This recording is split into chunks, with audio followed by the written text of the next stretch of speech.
Ladies and gentlemen, welcome back. 40 Watt Podcast. Here we are, episode 41. So took a little bit of a break last week. I really appreciate all the folks that reached out and messaged me and, words of support and encouragement and said, take care of yourself and all those things. And I did. I took some time to sort of relax, sort of to not, it's stressful time for me in my day job. We're at the end of, this is going to be super boring and super nerdy. We're at the end of our fiscal year and I have to wrap up all of fiscal year 2021's paperwork and financials and documents, and I have to get ready to start fiscal year 2022 and budget requests and balancing and board meetings, and it's so boring. It's the stuff that nobody understands goes on behind the scenes with libraries and how difficult it can be. Finding an auditor, how boring. So I got all that wrapped up, sort of, still in the midst of some of it, but stress levels way down. Super excited to be back and podcasting and getting back to y'all talking guitar. I've been playing a little guitar today. Actually, it's been really, really good. Any day I can spend, a half hour and a half with a guitar in my hands is a good day. So want to take a moment. We're going to talk here at the top. I'm going to tell you about all the things you need to do. This is the call to action portion of the podcast, as it were, if you want to get into the marketing terminology of it. What you need to do, I don't know where you're listening to this. If you're listening, if you're watching, I know where you are. You're on YouTube. So go down, click the bell icon, click the subscribe button, click the thumbs up button, leave a comment. Tell me what you think. Tell me what you don't think. Comments, criticisms, critiques, questions. I don't know. Leave your favorite recipe. I don't, I'll read it. I'll give it a shot. I'll cook it. I'll tell you what, you leave your favorite recipe and I'll record a video of me cooking it. Look at that. No sardines, please. But if you are listening to this podcast, please do me a favor, rate and review the podcast wherever it is you're listening. That helps other listeners find the podcast who might like it or who like similar things. They may not like the podcast, but that's great. They'll give it a shot. So if you really enjoy the show, there are two ways you can help support the show. One is free. You can share this podcast with your friends. You can tell people who are into gear and into guitar and into that kind of stuff, hey, there's this podcast with this weird dude from Mississippi. He talks about guitars all the time. You can just go listen to him. That's awesome. Now, if you want to spend a little of your hard-earned money and help keep this show going, you can go over to Patreon, patreon.com/40watt podcast, where for as little as $3 a month, you can help keep this show going. You'll get a little bit of swag. I'll mail you a little something. Some buttons, some stickers, some stuff like that, a thank you card, those kinds of things. For $5 a month, you get to support the show and you get extra content every week with my guests, or sometimes it'll be just me. Sometimes it'll be, I still haven't done, favorite albums, some top 10 lists, which may happen in some future episodes. We're going to talk about some top 10 episodes, or albums all time, 90s, whatever. I love 90s. That's going to be hard. But you could go crazy too over at Patreon. We got a $50 tier where you can, $50 a month, you and I will sit down, we'll have Zoom guitar lessons or bass lessons or piano lessons or music theory, or we'll just shoot the shit for an hour, whatever you want to do. It's your money. So hope you go over there. Hope you want to support the show. 40wattpodcast.com. Has all those links, all of our social media, so you can find us, follow us, join the group on Facebook, all those things. I'm a little rusty. Obviously, haven't done this in a couple of weeks, so that took a little longer than I'm used to. But now I'm going to introduce my guest, and we're going to get into a little conversation, because that's really what you came here for, not to listen to me rattle on for 4 minutes. So guest today is from Working Class Music, Jason Mays, hanging out. Hello. How are you doing, Jason?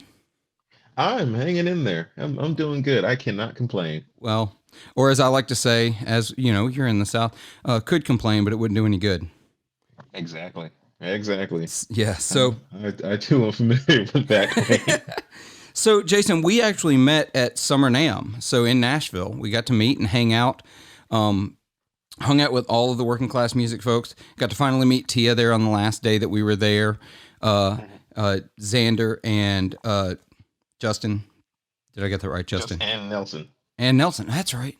Ah, man. I knew there was another. He was in and out of there. So gotcha. He was like, he was scooting around doing his thing.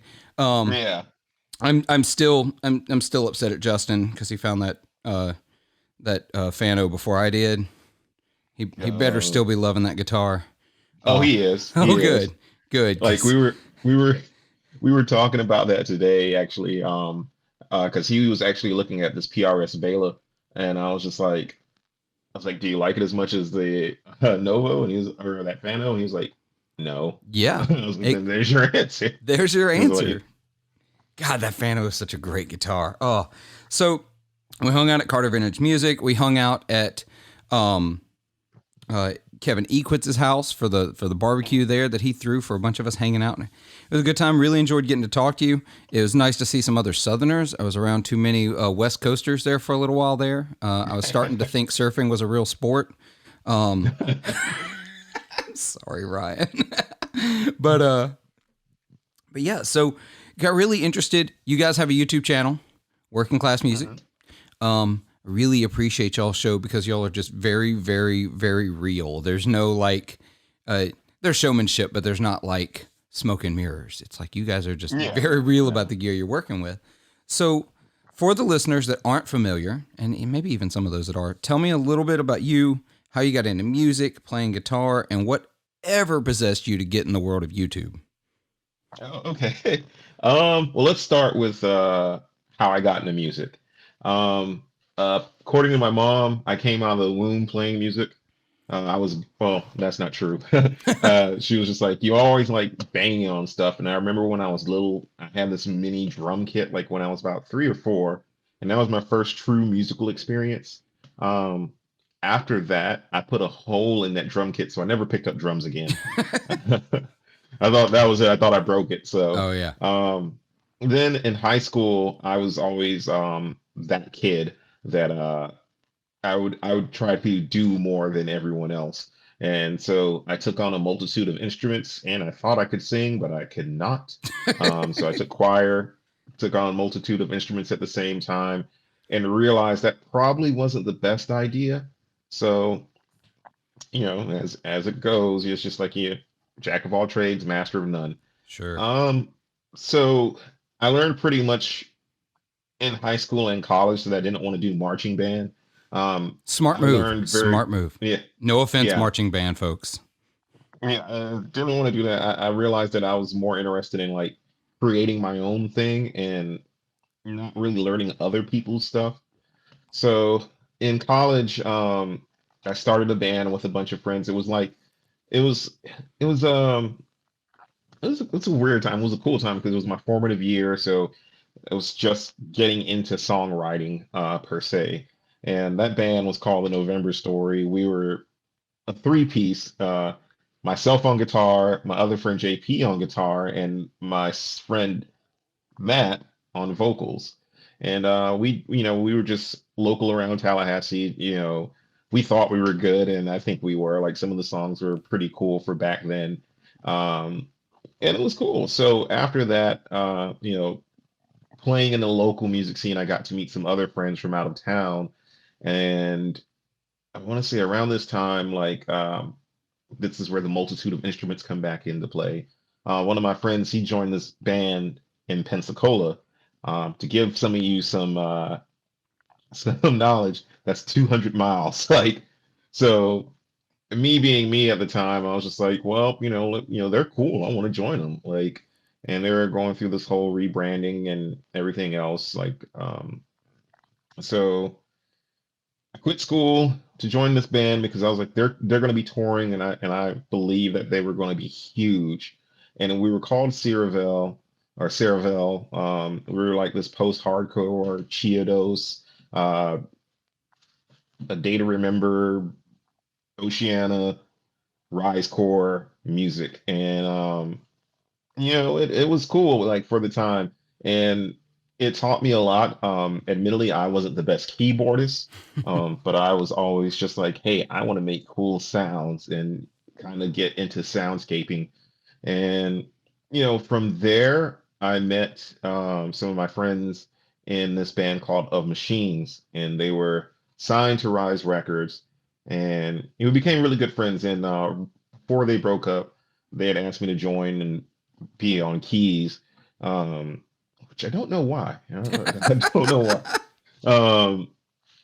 Um, but so that happened, and then after that, there was just, in terms of music, I started working for other bands. I worked for like Mayday Parade and Go Radio and those types of Warped Tour bands, and Sure. um, yeah, and I still got to see a bit of the world that way. And then after that, I came back home to Tallahassee, um, and for a little bit, I just started working music retail, um, and then from there.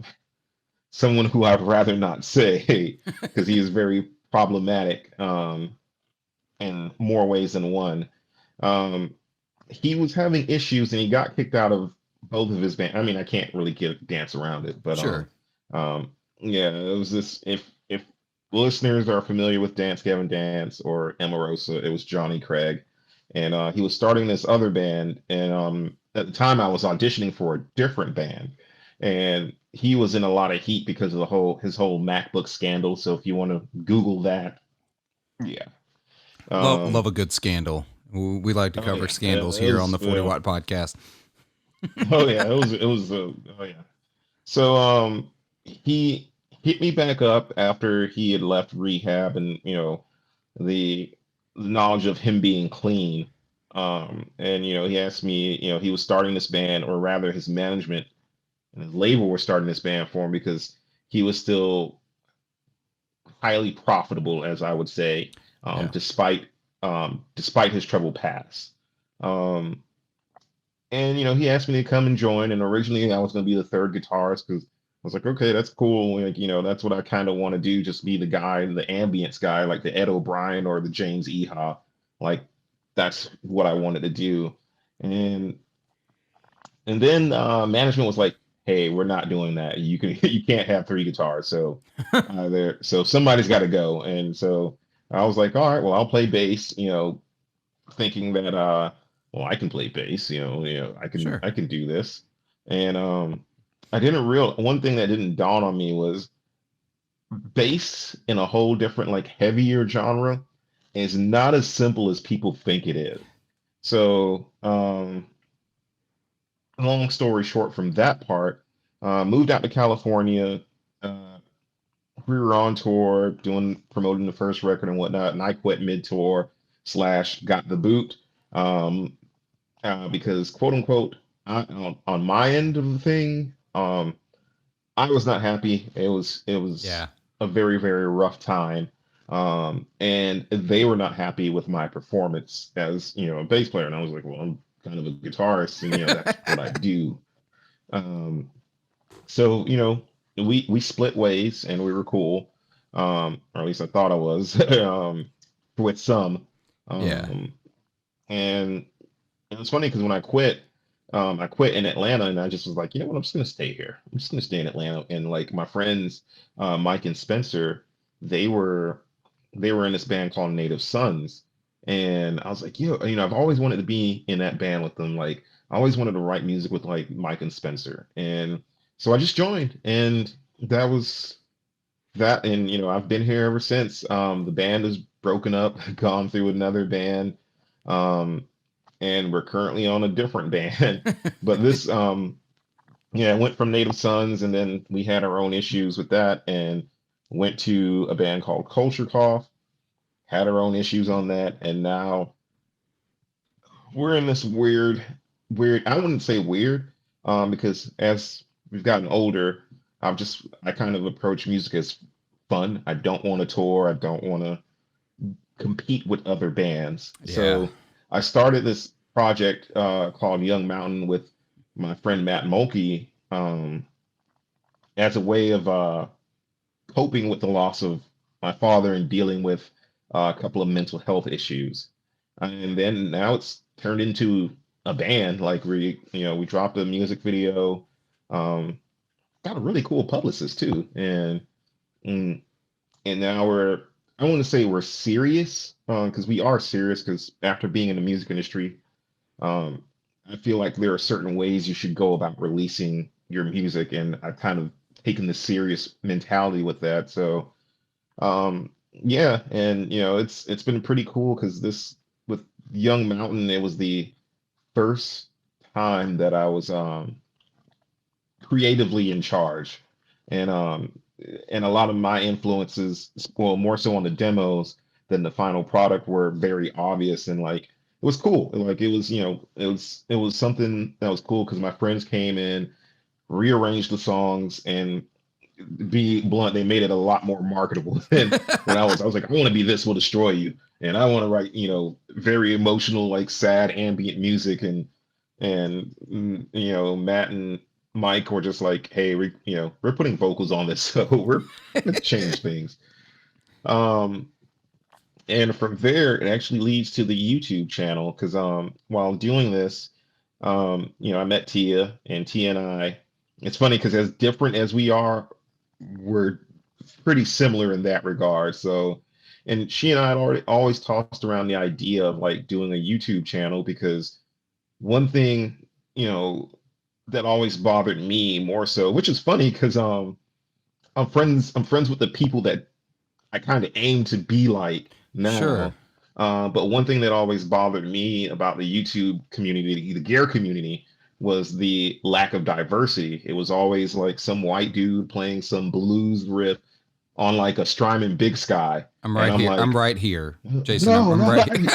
I'm just no, but it was kidding. always like, they would get these cool pedals. And the thing is, it's just like, there's a, like, for me, I would look at it as like, man, like, I wish there was more representation, and I wish there were more people on YouTube doing this that I could relate to. And not even purely on a skin color thing, because like I remember falling in love with Emily's Starcaster video and be like, she's cool. I want to Right. hang out with her. And then there's Mike Adams. I remember him just talking about Jazz Masters and Star Trek, and I was like, he's cool. I want to be friends with him. And then Ryan, I was like, oh, he's playing a Squire Jazz Master. He likes to drip. I want to be friends with him. And then there's the other side of that, which I'm not going to say like they're very niche. And so Sure. Tia and I just kept tossing around the idea of like, hey, we should review gear. We should review gear because we both work at a music store. So we're both around gear all the time. And, she is phenomenal guitarist, way Yep. better than myself. And it was just one of those things of like, hey, we should do it. So I tossed around the idea with Xander, and Xander tossed around the idea with Nelson, and it was just one of those things of it was one of those things that just came together, and everybody gets along, and now we're like, we have our group chat, and like the show is for us is just fun, but the main thing that we want to get out of it is to have a bit more representation, not only for people of color, but different genders, sexuality, whatever. We want them to feel included in the gear dialogue because it's easy to just pull up a video of something, and then it's just like, okay, cool. For instance, I'm trying to think of the pedal. It was a reverb pedal. Of course, it was a reverb Of pedal. course, it was a Yeah, it reverb was. pedal. Yeah, it was. I want to say it was the slow, like Oh yeah, yeah. just kind of seeing like either the worship crowd, or like I remember some demo of like some guy doing blues licks, and I'm just like, dude, that's literally like a super ambient pedal. Like, what are you doing? So it was just one of those things of where we started it, and we just wanted to be included, and we want other people to feel included. We went in with the mindset of, well, we started with the mindset of like, let's just do affordable gear, for the working class, Yeah. and we're going to get back around to that because we've definitely veered off that a little bit, and just really just for people to feel included, because the thing is, and we want people to feel like they're in the room with us, and like that's something we've tried to achieve and keep it very real in that sense. Like, we are definitely very, we don't want to sugarcoat anything. So, Right. what you see is definitely what you get. And our personalities, especially the dynamic between T and myself, is well captured. Like that's pretty much T. Like that's that's pretty much our dynamic in real life. And like, and it's been cool. It's been really cool. Like we've made a lot of friends doing this. We received a lot of support, which I Yeah. was blown away by. Only because like I only because I've had good experiences with people and companies, and I've had bad experiences. And I didn't go out. I didn't want to do this for some egotistical, narcissistic reason, like, oh, I want to be the Black Red Show. I want to be, I want to be like guitar famous. Like, it wasn't that. It was just like, hey, I want to have fun. I like talking about gear. Tia likes talking about gear. We're nerds, and let's just have fun and like get people interested in gear and like get people interested in playing music. And you know, because we I think that's yeah, I think that sums it up. And now it's just like, through that I met you. Yeah. I met Emily, met Ryan. Um, haven't met Mike in person, but I hope to, because he and I are going to have some very Star Trek centric conversations. Star Trek and Jazz Masters, that's the way to my heart. Well then. And Popeyes. But Ooh. But have you tried yeah, that? so But have you tried that Burger King chicken sandwich yet? no. No, like I think No. the last time I ate Burger King was like,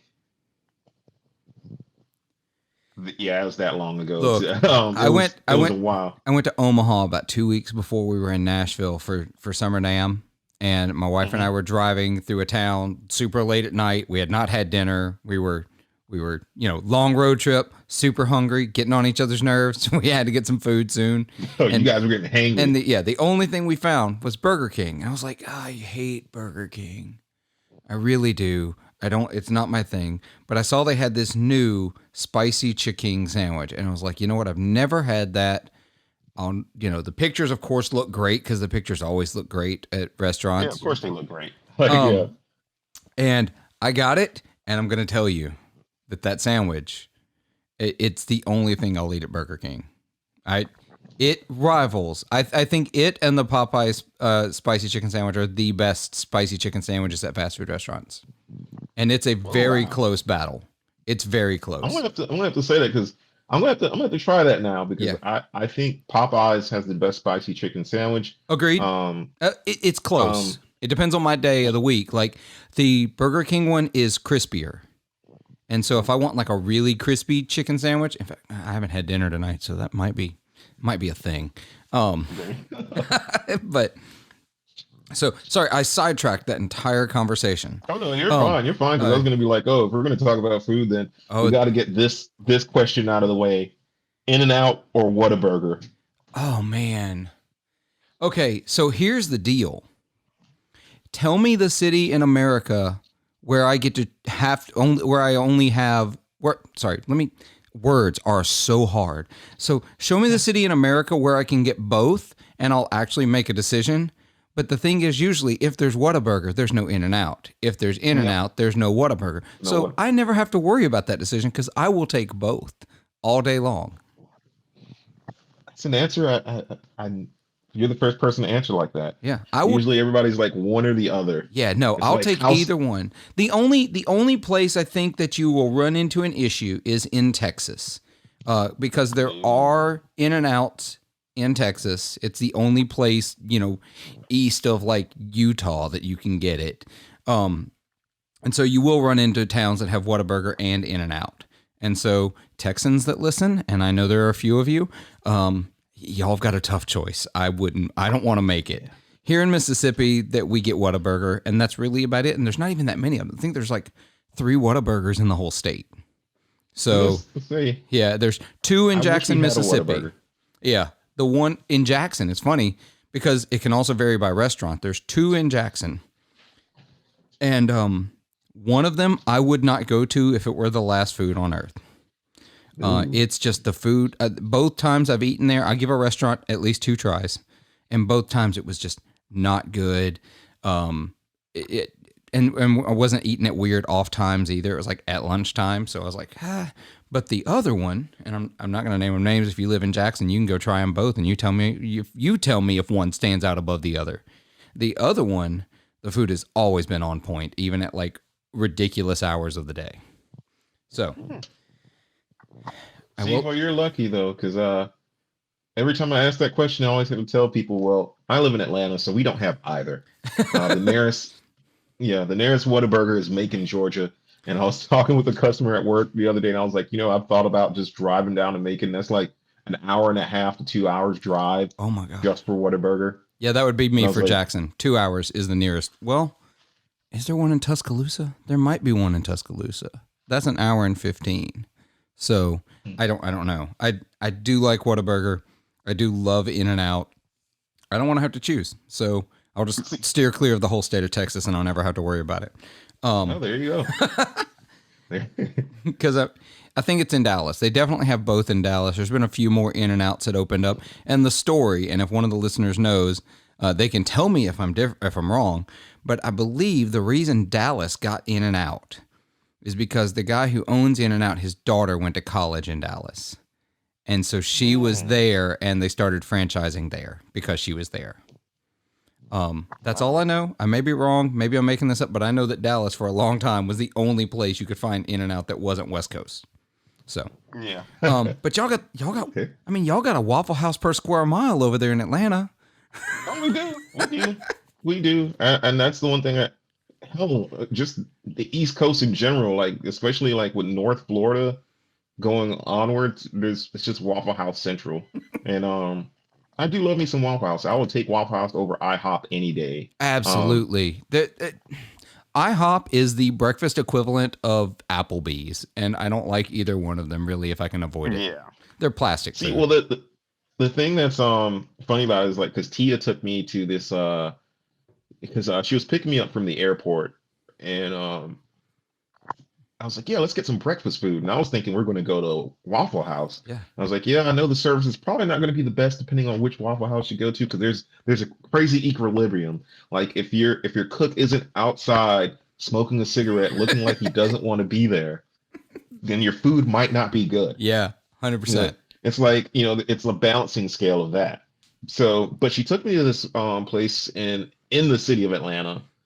I want to say it was called First Watch, and it was the best breakfast food that I've had. Really? And yeah, I mean it was pricey. It was definitely pricey, but I was like, this is worth it. I love good breakfast food. Even like some of the chains, like another broken egg is okay, but like give me big bad breakfast like every day. Like that it's pricey, but it is outstanding. And the sliding scale, totally relate. I tell people all the time. Okay, because I used to go to New Orleans a lot. Never lived there, but went a lot and ate there a lot. I mean, look at me. I like food. It's a thing. For listeners, and go find us on YouTube. But there's a direct correlation between how sketchy a restaurant looks in New Orleans and how good the food is. It's a direct correlation. If you are a little scared and intimidated to walk into a place, you gotta go because the food's banging. Because that's just the way it is.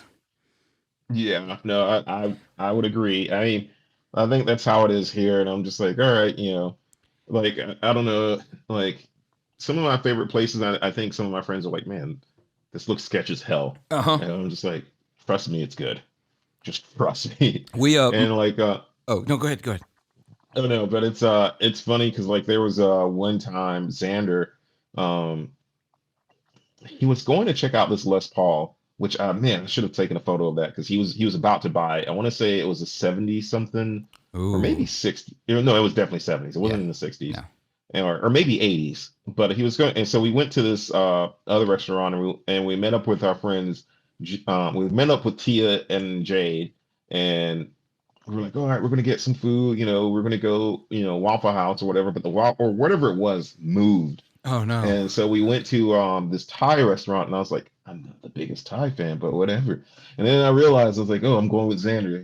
He has expensive taste. So it's gonna be we good. went to this super nice restaurant, and I was like, if anybody's seen us, that's how we usually dress all the time. Like we're very rarely like, suit and tie, like we looked out of place.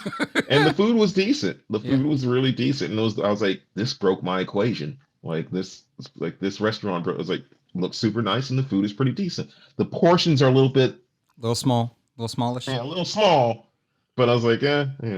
There was a time my wife and I were in New Orleans, and it was late, and we were in a section that we were, I can't remember if we were in the North Quarter or if we were around Frenchman Street. Anyway, and we were about to look for something to eat, and we were looking at places on our phone. I was like, I don't know anything in this area. We're way outside like my area of expertise of what I know, and we started to go somewhere, and a guy actually stopped us and said, "Are you going to such and such?" I can't remember the name of it. He said, "Yeah, don't go there. You want to go to this place." And he started walking down the end of the street, and started talking to him.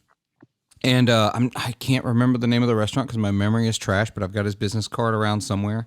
And he was basically, this guy was the front of house manager at one of New Orleans' most, like, it's the hardest restaurant to get a reservation in New Orleans. And that's where he worked front of house. And he was the front of house, like manager, like second in charge of the restaurant behind the chef. And he was going down to this place, and he said, "No, you want the food in here."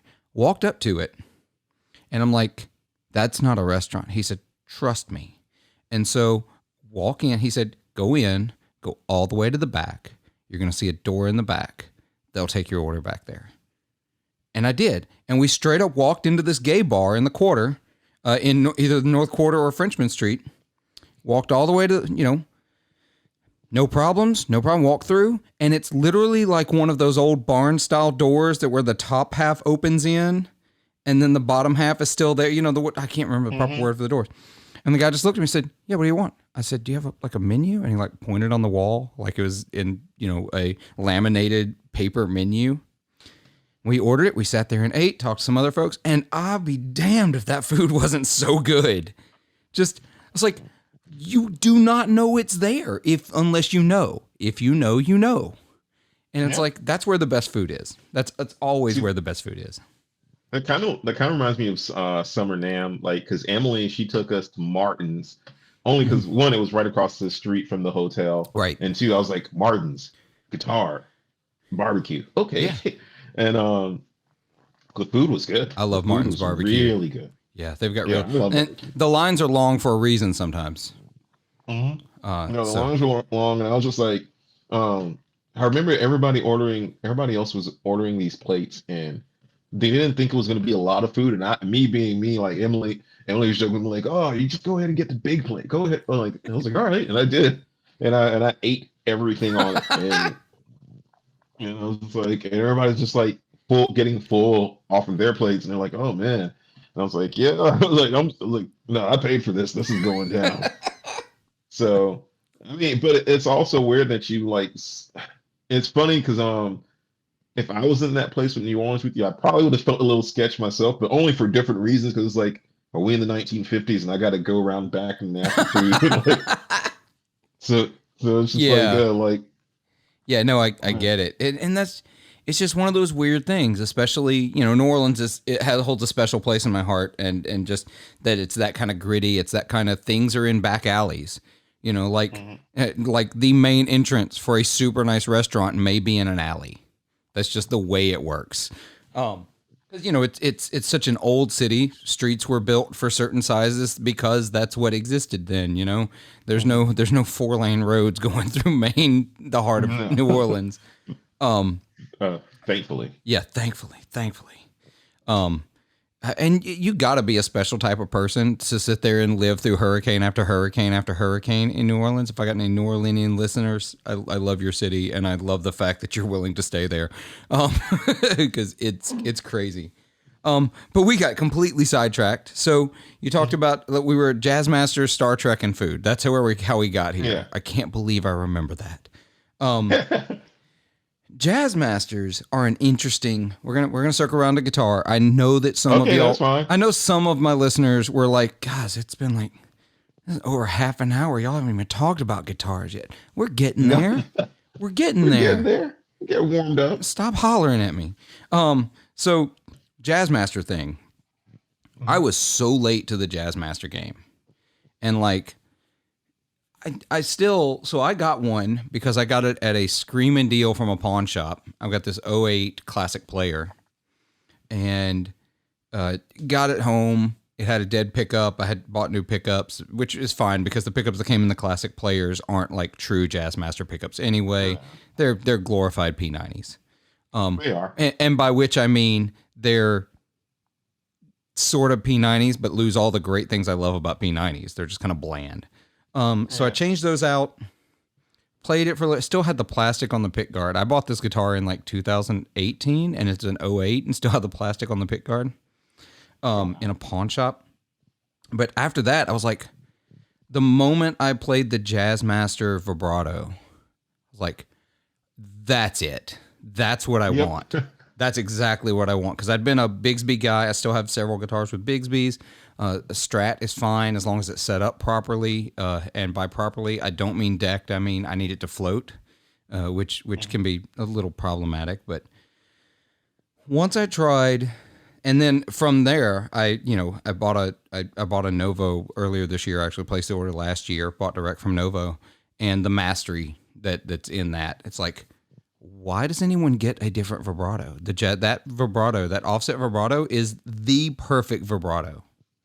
I'm gonna need you to cut that part and send it to Tia, because we filmed an episode the other day, and I was like, I was like in the middle of it, I was like, yeah, I'm a little bougie. I got used to the mastery vibrato, so this vibrato, and she was like, well, I'm not, and I was like, ah. Look, but that mastery vibrato is a piece of freaking art on its own. It's I don't know. It's so smooth. Yeah. Like, but oh man, I'm sorry I cut you off. No, please do. So this is for those of you on YouTube, this is my Novo. I love this guitar. And this is the mastery that we're talking about. And I have tuned this. I have had rehearsals every weekend for the last month, and I play this guitar as my primary guitar sitting in the studio here. I've tuned this guitar once in 3.5 weeks, and it is in tune. As much as I use the vibrato arm, pull up, push down, dive bomb it, it's in tune. I rarely have to tune this guitar. I cannot say that about any other vibrato. I've had Floyd Roses, I've had decked Strats, I've had, Bigsby's. When we talk about Bigsby's, I love the Bigsby. But sometimes I just like flawed things.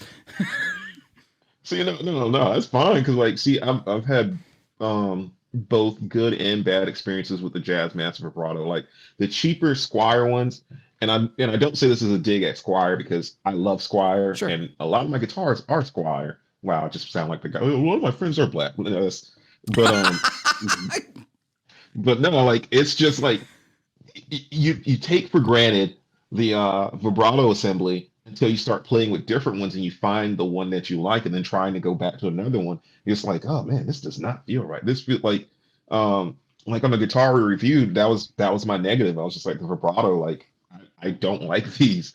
But oh man, yeah. So yeah, you jumped on the Jazzmaster game late. Like I way late. Like I'd been playing. So in 2018, I've been playing guitar for 19 years before I got a Jazzmaster. And and so I've got now that I've got that classic player, it's one of these back here. I don't know which. Without looking behind me. I'm at a crossroads with that guitar now. Now that I've had the mastery vibrato, I'm like, okay, I need to either sell this guitar, which I've listed it for sale a couple of times and then backed out of it every time, or I need to upgrade the vibrato on that guitar, because, and that's not a small investment. The mastery's not cheap. No, it's not. I know, especially if you upgrade the bridge as well. It's $400. I know, which is, that's like half the price of the guitar right there. Yeah. So it's like, do I go this far? Do I really? Changing out the bridge on the classic player is not fun either, because you have to pull the ferrules out because it's got the Tune-O-Matic in there and it doesn't have the standard Jazzmaster bridge. So it's an ordeal. It's a whole thing. Yeah. It's not fun. No. But I mean, I don't know, to sort of add to that, like it's funny because I would say I was late but early to the Jazzmaster game, because growing up, I was always a huge Incubus fan, and Mike Einzinger was one of my biggest influences growing up. And I remember when he switched from PRS to Fender initially in like '03, '04, and he was playing a Jazzmaster. And I was like, man, that guitar is so cool. I want one. I want one. Like, I want to get one. And but I couldn't afford it. So Yeah. it's just like, and then Squire a few years after came out with the first vintage modified before the J Masters. It was the butterscotch one, and it didn't have the proper vibrato assembly. It didn't have a vibrato assembly at all. It just had the like Dan Electro style bridge. And Oh, yeah, and I mean it was a cool guitar. I think it was one of the best. It was the first time that I'd seen a maple neck on a Jazzmaster, and the color combination of it being butterscotch with a black guard was just. I was like, man, this is awesome. And I played it and I loved it. And then I was like, all right, I'm into a Jazzmaster. And then I want to say it was either the black top or no, it was the class. It was like it was the classic play. No, it was a made in Japan Jaguar, and I got one of those from this first music store I worked at, and I got it for like 300. And I just remember playing around with the vibrato assembly and just like trying to like do like My Bloody Valentine type stuff, and just being like, I love this. I love this so much. And then I was like, but man, I love the sound of the Jazzmaster. So, I waited a couple of years until I could afford, a Jazzmaster with that vibrato assembly. And I've never looked back since. Like, the Jazzmaster has been like my main guitar. Um, and it's to me, it does everything that I need it to do. yeah. For a little bit when my friend Chris Lent, um, ungodly good drummer. And I just saw him play the other night, and I was like, this dude is beating the hell out of this kit. And but I remember we were trying to like, well, not trying. We did write some heavy stuff, and I remember getting a J Mascis at the time, like the first time, and it was, and when I say I don't mean the Squire, I Yeah. mean the J Mascis, like the made in Japan. And I remember like tuning it down to drop B, and my guitar tech at the time being like, "What are you doing?" Like I was like, "No, I know what I'm doing," and it handled it like a champ. And Wow. it was fun. It was just like ever since then, like I love the neck on the Jazzmaster. I love the scale length. That's what I mean when I say I refer to the neck. It's more so I love the scale length. Yeah, I yeah. love the sound. I love the bobbins, and I mean I love the not the bobbins because I was thinking of the P90. What you said earlier Yeah, about the yeah. classic player, and I was like, oh, they just have different pole position in the bottom. But yeah. So I've been hooked ever since. I mean, Jazzmaster to me is the perfect instrument. And when I found out that Tia loved the Jazzmaster as well, I was like, we're gonna be best friends. And and it's like here we are hosting a YouTube show together. So Jazzmaster, here's the controversial. Rhythm circuit or no rhythm circuit? um, I okay. This is the fight. So This is the fight. So, not with and I me. know people pull I like this. I'm so okay with either one. Just so we're gonna No, be friends no matter that's what you the thing. say. Like, I think a lot of people assume that I'm a vintage purist, and I'm not. Like I've said in a couple of our reviews, um, I'm okay with Fender doing away with like the vibrato assembly and the rhythm circuit to kind of give like a new take on the Jazzmaster because I understand they're for people like when they make like the American Performer, for instance, Right. that one gets a lot of flack online. Like I don't see, I don't see a lot of Yeah. people in the forums like singing it praises. And then I also don't think a lot of them have played it because I was like, I own one, and I'm like, I bought it with the intention of just doing this review and returning it, but I ended up loving it, and I was just like, this thing is awesome. Like I loved it a lot more than the Ultra, and That's saying and like something. yeah, no, The, it sounds a lot better than the Ultra. the And and those ultras are serious guitars. I yeah, no, they're, and it's just like, but at the same time, like, I get it. Like, it's not a traditional jazz master, and I think that's fine. However, on the other hand, I have a parts caster where the pickups and the electronics are from a 64 or 67 that I had. Um, and the neck is from a Troy Van Leeuwen, and it's mastery everything. So it's just like, and that's my number one. So I kind of ride both sides of it. Like it really just depends on the jazz master. Like um, I haven't played too many of the recent Player Series Jazz Masters Hmm. with the humbuckers.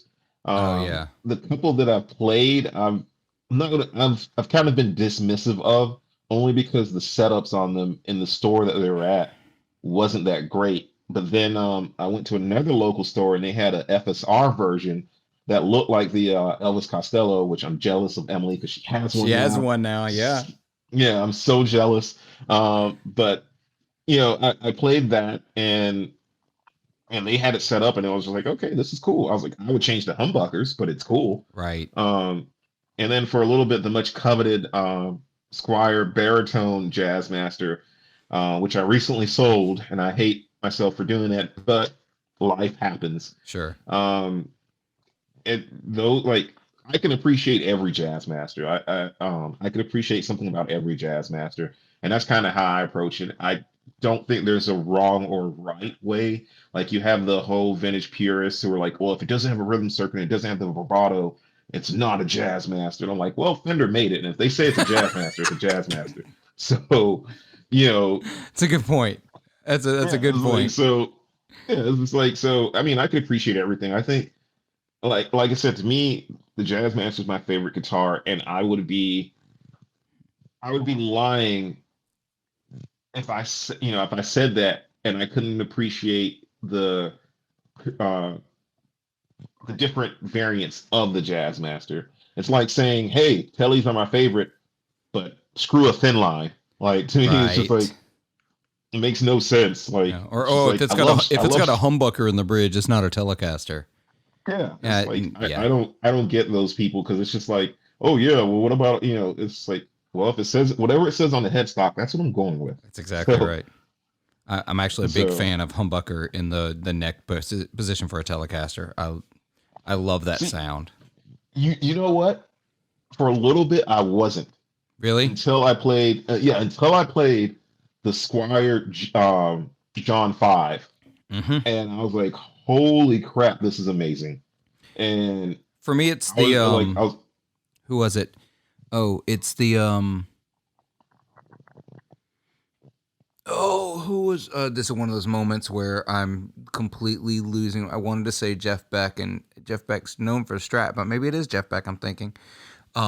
Or maybe it was Keith Richards, but would always swap to that humbucker in the neck position. And as someone who spent the first like 15 years of my life using the neck pickup almost exclusively on every guitar I ever played, I love that warm sound of a humbucker in the neck position, and I love Telecasters. It's not my main guitar anymore, but there's something about being able to get that because the normal neck position of a Telecaster, I think, is an acquired taste. yeah. It's a different sound. Which is funny because I love the neck position on the Telecaster. Like, Yeah, I love it. Like, yeah, I don't know how to explain it. It's just like, I think I'm weird because like I have a hard time getting along with the bridge on a lot of Telecasters, and that's what everybody goes to. yeah. And I'm just like, oh, I love the neck. Yeah, for a long time for me, just in general, bridge position on any guitar was really difficult for me to get behind. Part of it's, when you're learning guitar and you're in a room by yourself and you're not playing with a band, you want that low end a little bit to fill in the space. It makes sense. But even when I got to where I was playing with bands, I wanted that rounder sound. I didn't want that ear piercing, bright. I wanted my like when I took solos or when I played leads, I didn't want to feel like and sound like they were above the band. I wanted to Yeah, sound like it was part of the band. And it's like yeah. that's just the way I always looked at it. It's a weird way to look back on and be like, oh, but now I'm like, oh, bridge pickups are fine. I love bridge pickups. See, it it depends on the guitar. It really does because like again another Squire plug. Um, the vintage modified Jazz Masters when they had the Duncan design pickups, Yeah. loved them, but I hated the bridge. It was just too ice picky and too ear piercing. Like I was just not a fan. And but however, there's certain guitars where it's just like I can accept it. Like um on my telly, which I installed a four-way, it's just like, man, but being able to use the bridge on that, I'm like, this sounds amazing. Like, but it just depends on the guitar because like I don't know, like it really just depends because like I do love the bridge on a Strat, and I have not played a Strat where I was just like, all right, I don't love I don't like the bridge position. I don't, I can't, I see myself using it. Um, However, on the Gibson side of things, very picky. Like I think the 335 by far Gibson's best guitar. Don't care what anybody says. They can fight me on that. I have a different favorite, but it's just for different reasons. It's not. I think I, it's their I, most I, versatile guitar for sure.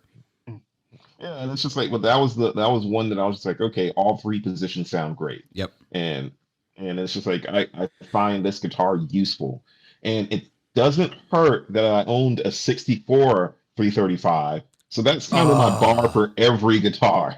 So, man, that's it. unfair. That's just not I know fair. it is. It's super unfair, and like I'm willing to admit that.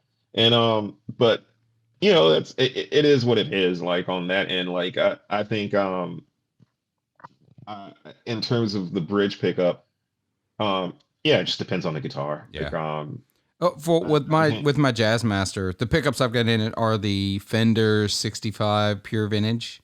mm, Yeah, they're good pickups, but it's a bright guitar. The whole 1 meg capacitor. If we guys were getting real nerdy, I'm real sorry if you're not into the nerdiness of capacitor or potentiometer capacitance or anything like that. But it's got 1 meg potentiometers, and so it lets a lot of high end through. Doesn't roll a lot of it to ground.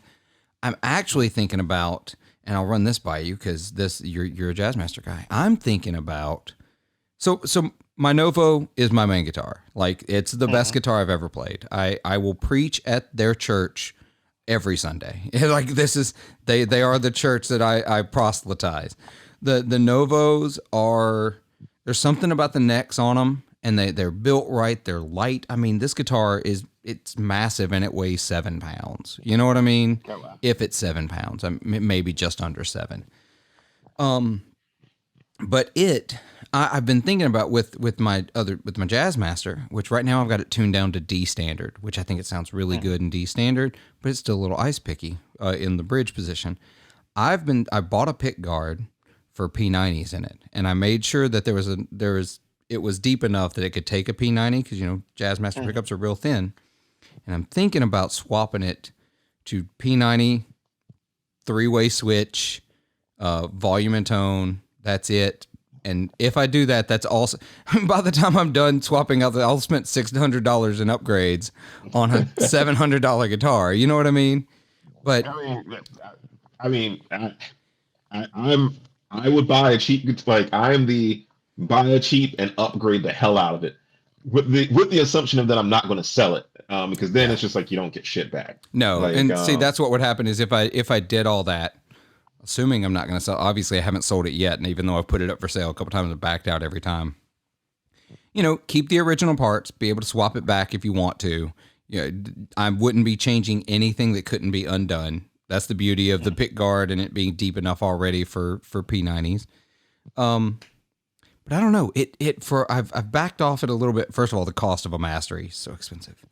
yeah. I guess the only part that might be difficult is when I put in the mastery. If I put in the mastery bridge, I may not be able to get the original bridge back on it. I mean, but at the same time, a jazz master with a mastery, typically you can. That's the one mod that I've seen people get more out of. Like it's like, oh, it has a mastery, so I can actually charge extra, and like no one's really Yeah, going to like hassle me about it. yeah, I would say that's a cool idea. I mean, if you know what pickups you like and you know what sound you're going for, then go for it. I'm all for modding and experimenting, and I'm all for chasing the tonal dragon. yeah. So, um, like I told Tia the other day, I was like, went again giving away the review. I'm I'm I'm typically I'm a fan of the like you, I'm not a big fan, which is weird to say, of a super bright jazz master. Yeah. I can work with it, but I prefer the era of the Alnico 2 magnets, which was the 58. Gotcha.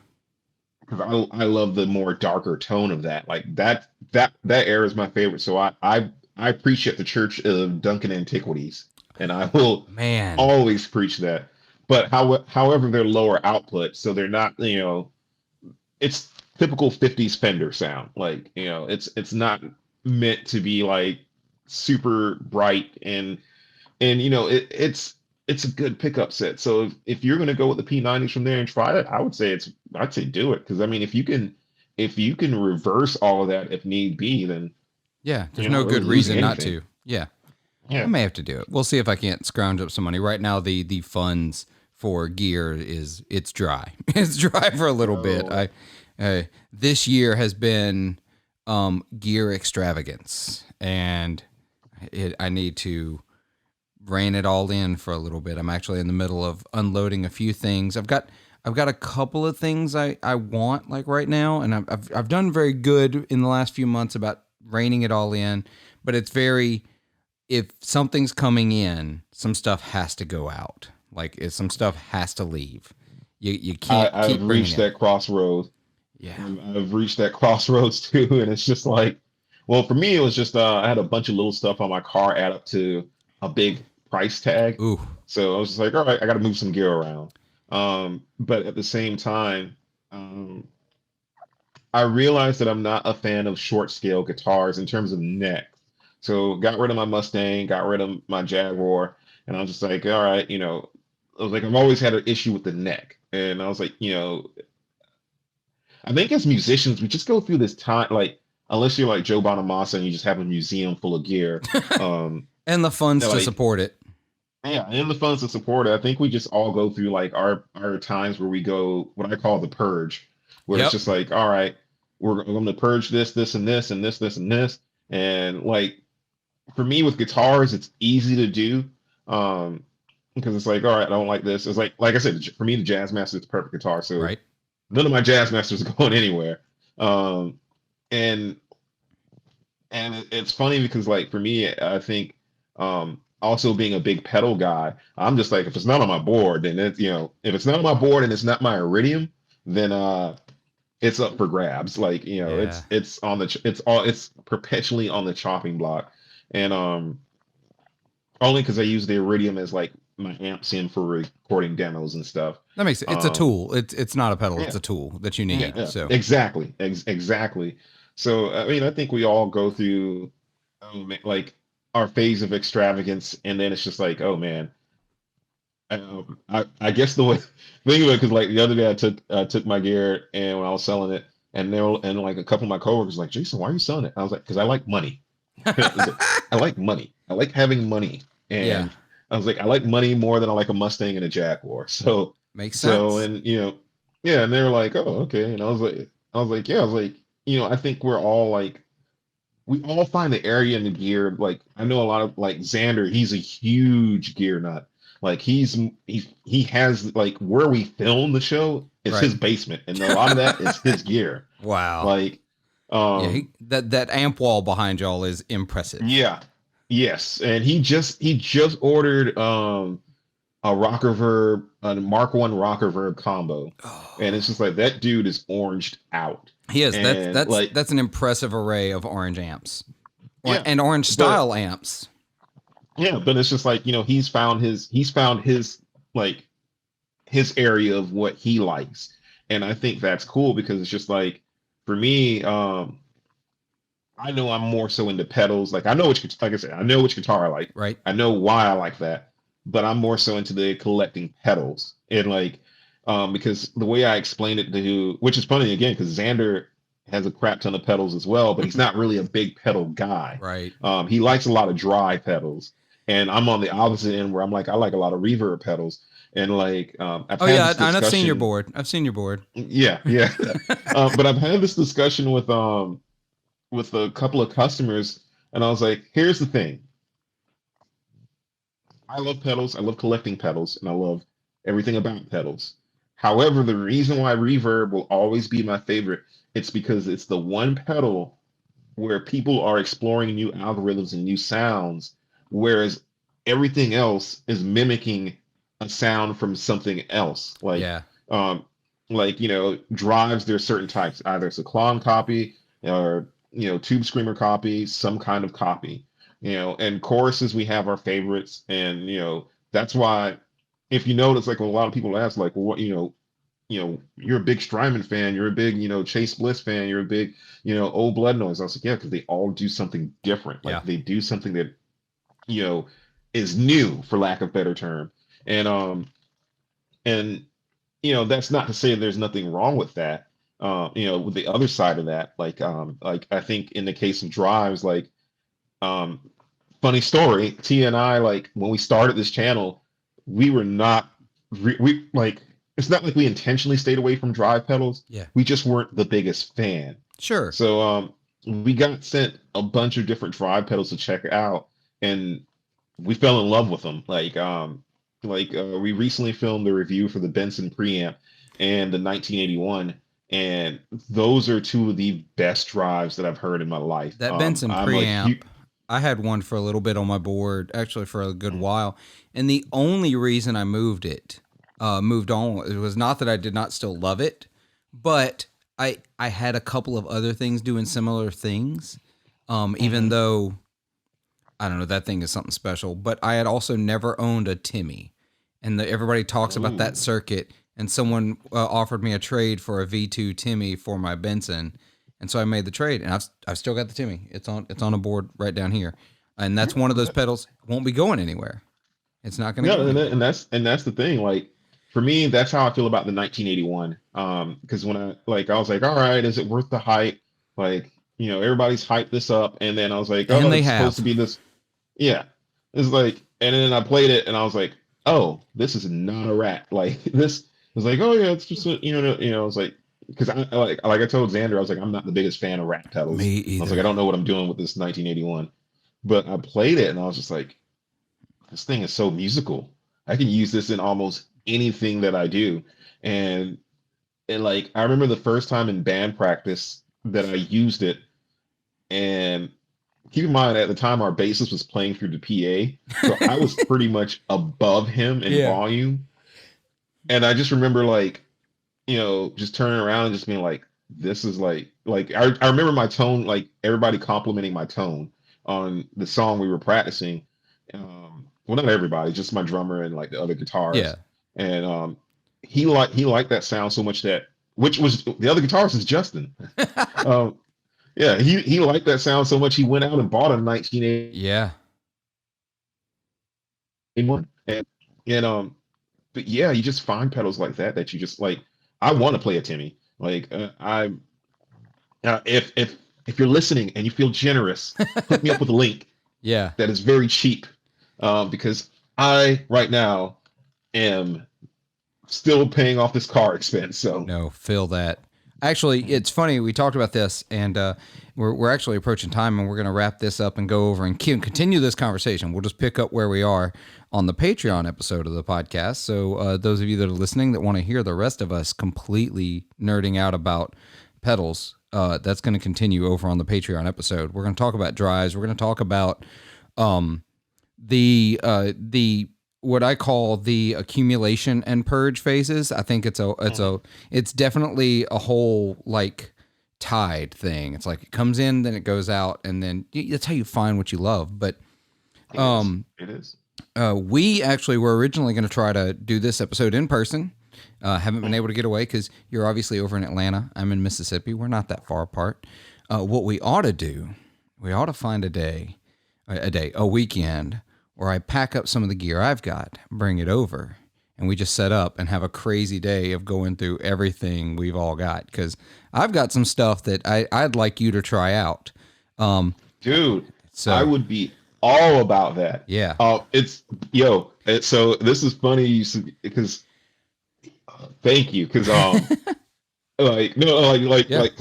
T and I, because like we've gotten a few questions about doing a rig rundown type thing. And I was like, I don't really I was like, I kind of think at our level that's kind of pretentious. Like was like, yeah, like people really want to see our rig. Like Yeah. they don't really know who we are. Um, and it's just like, to me, it's kind of cringe level. But I told her, I was like, if we do it, we have to think of a different way. And I think you just hit the nail on the head of Yeah. like, hey, you bring your rig, I bring mine, she brings hers. Xander, we just go to Xander since he's not moving his. Right. Yeah. His ain't going anywhere. Yeah, his ain't going anyways. And we all just like, we try out each other's rigs. Yeah. And cause I've got gear that like, and last, because I want to save some for the episode where you're talking about your amp sim thing. I use a HX Stomp for that same thing. And right now I'm trying to sell my HX Stomp because, to be honest, I've gotten to a point now where I like amps. I love having all those options, and that's great. But I'm at a point now where, now that the Boss IR200 is out, I feel like that's way more what I need for like those times when I need to go direct than like the power of the HX Stomp. Because I have got, I've got a 2-Rock. I've talked about it on the podcast before. I've got a 2-Rock traditional clean. That's that super power Fender sound. I've got a divided by 13 AMW 39, which is that whole Marshall plexi thing. I do have an AC 30 that is technically for sale. I want to get it's a combo. Yeah, you work in a music store. You've picked up an AC 30 before. Yeah, they're I'm pretty sure I've hurt my back because of that. Yeah, I don't want to do it anymore. So I want that flavor amp, but in a head. I want a head and cab situation and not a full combo situation. Some people are like, oh, then you got to carry 2 things. Yeah, 2 lighter things. Then Yeah, if you ever put an AC30 in a road case and then tried to carry that, oh my, I have a 2x12 road case that I've put it in, and it's like, it is one of the worst experiences ever. I'll go back to my rack full of PVCS 800 PA gear before I'll do it. It's so dude, heavy. I had a twin for a while, and what I would do is I would take it out of the road case because like we practice in my basement, and I would go up the stairs with the road case by itself, and then with the amp by itself because like together was just too much. Yeah, it's just yeah, it's a lot of weight. It's a lot of amp. I love the AC30 sound. I love that sound. So I want that in my. To me, that's the trio of amps. That's what I need. I need a strong Fender flavor. I need a Marshall flavor, and I need an AC30 flavor. And once I'm good there, I don't need the 4 million amps that are in the HX Stomp. So I'm going to go that route. But yeah, I could bring, the 2-Rock and the divided by 13, and we could, try out all these different amps. And of course, Xander's got all those oranges, and I am very, very not well versed in orange amps. I've owned one orange amp. He will school you in the world of orange. Like there was one orange that he got recently, like a limited edition 8030, and I didn't know it was limited edition, and like we just used it, and I was just like, holy crap, this is awesome. Yeah. Because like he's probably gonna hate me for saying this or wording this, because we used to use his Rocker 30, and I wasn't the big fan of the Rocker 30, like only because I like an amp to have, which is funny because the amp that I have now doesn't have reverb, but I like for it to have a little bit of reverb. Yeah. But it's like that's gone out the window because it's like, well, it's like I have this matchless, and I'm like, it's a matchless, so I don't care. Yeah, matchless. It's going to sound good. Yep, absolutely. And does your matchless have an effects loop? No effects loop. It's the Nighthawk 15 combo. That's interesting. It's loud. Yeah, it is. It's loud. Like yeah, like I thought, like for a 15-watt amp, like I'm looking over, I'm like over here looking at like you motherfucker, like you, like it's just like, yeah, it's loud. Yeah, it's way louder than I thought an amp. It's the loudest 15-watt amp I've ever heard. And it probably stays cleaner than you expected it to. Yeah. Yeah, it stays super clean at like it has more headroom than I thought it would. Because my friend Steven, he has a DC 30, and I hate your friend. I hate your friend Steven. I hate your friend Steven. Oh, wait till you see his gear. His gear is just yeah. He's one of those guys, like he has gear, and it's just like everything he has is good. I had a Jackson Ampworks Newcastle 18, so a little head volume and tone. That's it. No reverb, no effects loop, no nothing. And I played it through a 112. It's through the Jackson Ampworks 1x12 that has the dual ported cab. By the way, it is the best 112 cab on the market. I don't care what anybody says. I've not played a 112 cab that sounded that big. But 18 watts. I was like, oh, this is like less than a deluxe reverb. And I've played lots of deluxe reverbs where I'm breaking them up by like 4. And like, you know what I mean?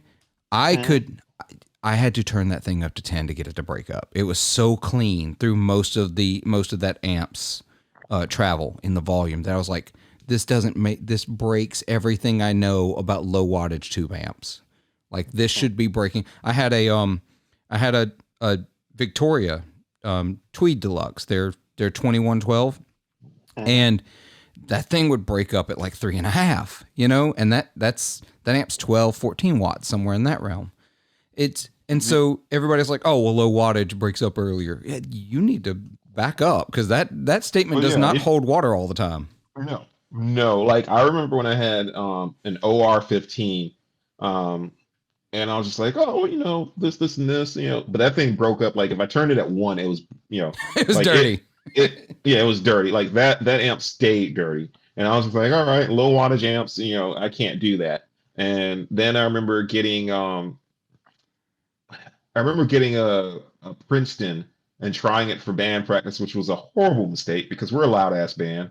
And I was like, this thing is like the speakers farting out and like, it's just not holding together. And I'm like, yeah, that was a bad mistake.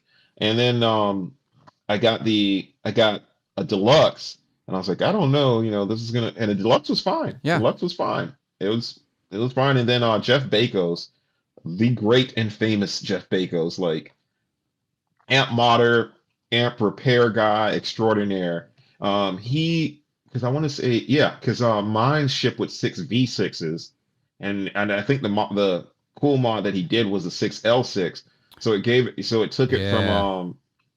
little bit more wattage and a little bit more headroom.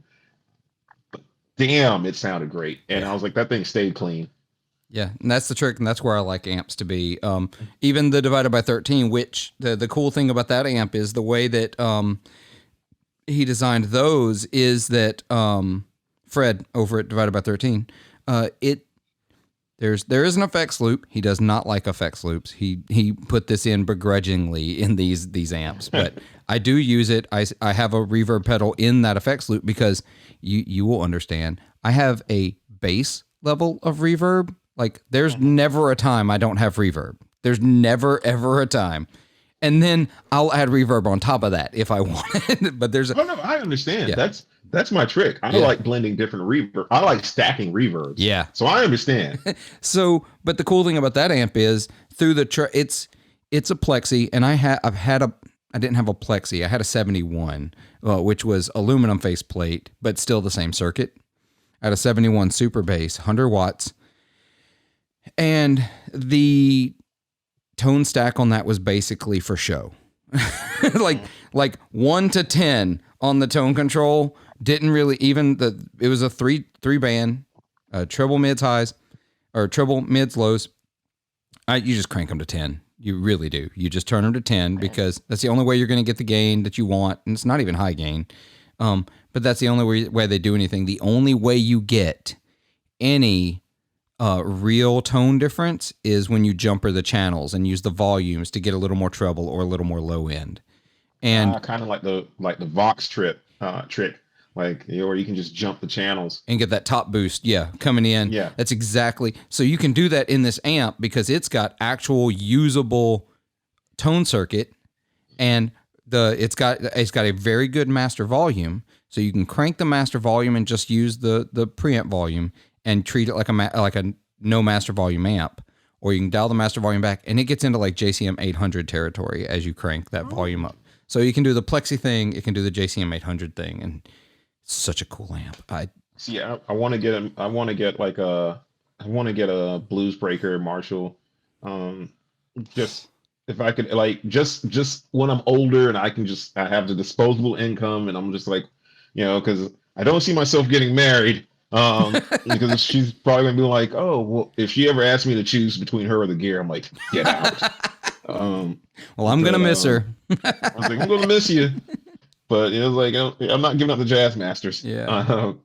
But yeah, Marshalls are my roommate bandmate Mike. He's a big Marshall fan. He had a JMP from the 70s. I Ooh, can't yeah. remember. Yeah, and that is the one amp like he sold, and he has regretted ever since.